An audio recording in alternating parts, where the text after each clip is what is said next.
Mecklenburg County leaders will be meeting after a big vote by Matthews leaders last night. Yeah, they voted to follow the state's stay-at-home restrictions rather than the county. Reporter Deshaun Brown is at the government center right now. And Deshaun, you've been in contact with Matthews and Meck County leaders this morning. I have, Damani. We've spoken with several of them this morning, and it's my understanding that Mecklenburg County and town managers meet every day around 10 o'clock in the morning. They did that again today, but a part of their discussions today was to look at which county restrictions, if any, they could roll back. Now, this also plays into that decision that you just referenced in Matthews yesterday, which is one of the towns in Mecklenburg County.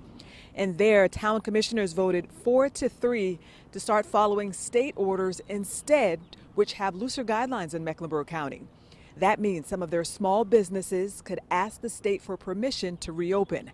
That would not include restaurants or places like bars that draw large crowds. Now, the mayor of Matthews says that even after their vote last night, this is not a done deal. They're waiting to see what happens today among Mecklenburg County leaders.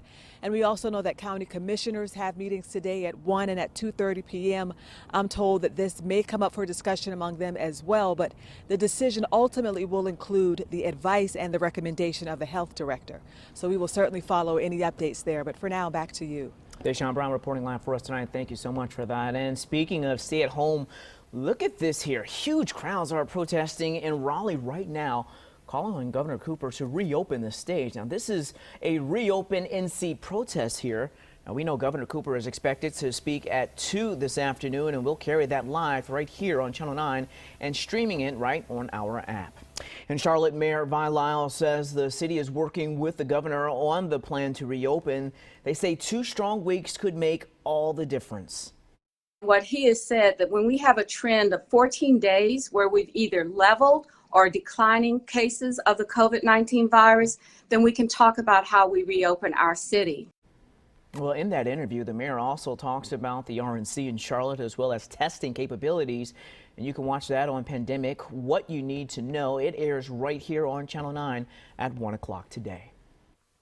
New at noon, take a look at this. Drivers lined up for miles in Shelby this morning to buy 200,000 pounds worth of massive packages of frozen chicken. Case Farms has been doing these massive frozen chicken sales for very low cost to help feed people across the state. And this morning, the sale came to Cleveland County, to the fairgrounds there. Reporter Ken Lemon went out there to see it for himself.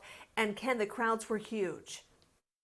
And this is the end of that line here, the distribution point that so many people waited so long to get to. Some told me they waited some 3.5 hours to get here, where chicken is being loaded onto cars here. This chicken from Case Farms going at about half what you might pay if you went to market, if you could find it at market. Again, I spoke to a few people who told me they were out here as early as 5-something this morning looking for the opportunity to come in and get this chicken. Of course, Case Farms' loss is their gain in this case. I spoke with a representative who told me that they have a surplus of chicken because restaurants that they normally sell that chicken to, well, they're not open right now. So this is an opportunity for them to offload it for one individual. She told me this is also an opportunity for her. She told me she was having trouble finding what she needed on store shelves. We have been here almost 3 hours. 3 hours? Yep, we got here at 7:30. Worth it?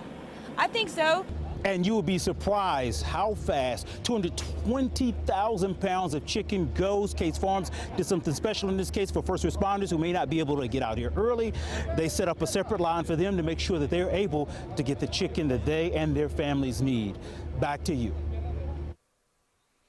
Wow, a lot of people there, Ken. Thanks. And last week, Case Farms did the same thing in Burke County. Some people waited for more than 3 hours there, too, to buy the chicken behind Freedom School in Morganton. The deal was 40-pound boxes of chicken breasts or whole leg portions for just $40. We are following developing news here at noon. Doctors at Duke University Hospital say a Chapel Hill family's dog tested positive for the virus. And they believe this is the first case where the virus was found in a dog.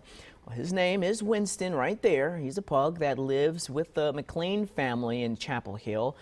He became part of Duke's study, and after testing, they found he had the virus. The family spoke to WRAL in Raleigh and said that the mother Heather McLean is a pediatrician at Duke and recognized the symptoms. His symptoms were really very mild. Pugs are a little unusual that they cough and sneeze in a very strange way. So it was almost seemed like he was very gaggy. And there was one day he didn't really want to eat his breakfast. And if you know pugs, they really love to eat. So that seemed very unusual. Well, the family says many of them tested positive and that Winston often ate off their plates. Well, Winston was sick for a few days but is doing better. And last week, officials announced the first infections in 2 pet cats. The CDC just released new guidelines on how to keep your pet safe during the outbreak. The CDC advised pet owners to treat pets like people and keep them away from other people and animals outside the home. It also said to keep pets away from sick people in the home. Well, the good news, the CDC says there is no evidence animals play a significant role in spreading the virus. There are now 400 new cases and 36 new deaths in the state. And to put that into perspective for you this afternoon, the day before, we only had 7 new deaths. Here's the state as a whole. It has more than 9,500 cases. The 426 new cases come as the state completed nearly 3,000 new tests. There are also 463 people in the hospital right now. We're still waiting on numbers from South Carolina. We do know across the state, more than 52,000 people have been tested, and of that, 5,600 people tested positive. Sadly, 177 have died. Charlotte Pride says all in-person events scheduled in July and in August have now been canceled. This is video from last year. Organizers say the decision was made to protect the safety, health, and wellness of the community. The cancellation affects both Charlotte Black Pride, originally scheduled for the second week of July, and for the Charlotte Pride Festival and Parade in August. In lieu of those events, Charlotte Pride and Charlotte Black Pride are planning digital and online events. Meanwhile, the Republican National Convention will be a go in Charlotte. Council voted 6-5 last night to accept $50 million in federal money to cover security expenses.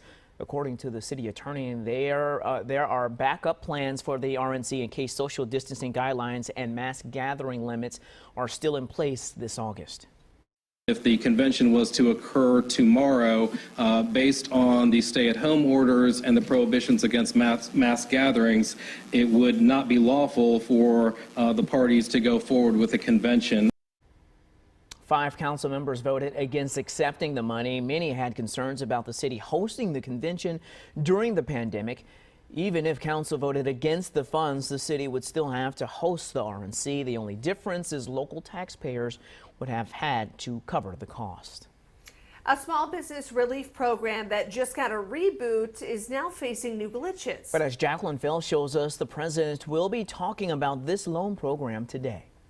The president is scheduled to address the nation later this afternoon about the small business aid program that's the signature of his administration. The Paycheck Protection Program relaunched this week with an infusion of $310 billion. But small business owners say the relaunch has been just as chaotic as the first round of funding.